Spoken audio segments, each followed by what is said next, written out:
ஒரு பெரியவர் சொற்பொழிவாற்றியிருந்தார்.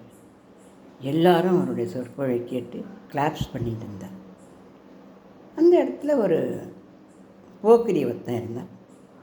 அவனுக்கு என்ன இவருடைய பெருசாக சொல்லிட்டாருன்னு இவங்கெல்லாம் தாளம் போட்டுக்கிட்டு கேட்டுருக்காங்க.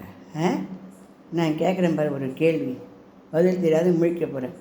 அவரோட மூளை எவ்வளோ நான் உங்களுக்கெல்லாம் நிரூபித்து காட்ட போகிறேன் அப்படின்னு.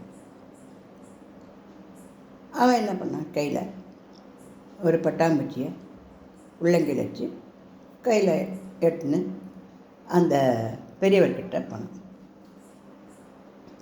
என் கைக்குள்ளே இருக்கிற பட்டாம்பூச்சி உயிரோடு இருக்கா, இறந்து போச்சா அப்படின்னு கேட்டான்.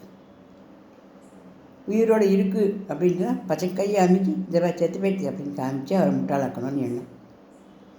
இல்லை செத்து போச்சு அப்படின்னு கேட்டால் கையை வச்சு இதை பறக்கிறது. எப்படி அவர் சொல்கிறத தப்பு நிரூபித்து கூட்டத்தில் எல்லாருக்கும் அவருக்கு அவமானத்தை ஏற்படுத்தணும் அப்படின்னு தீர்மானம் பண்ண கையில் எடுத்துன்னு போனான் பட்டாம்பூச்சியை.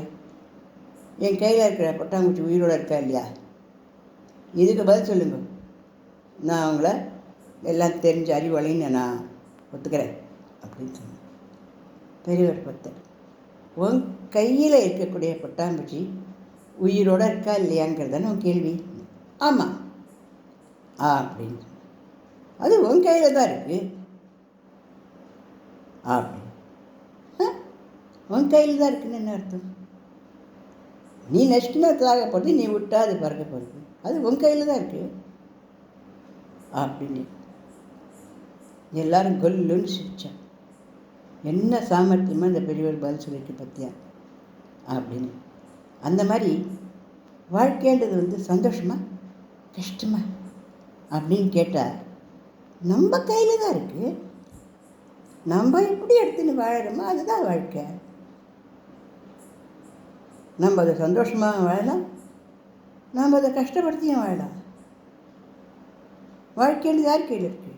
நம்ம கையில் தான் இருக்குது. கடவுளோட கால்களை கெட்டியாக பிடிச்சிட்டு நேர்பட வாழ்ந்தோம்னா வாழ்க்கை சந்தோஷமானது தான்.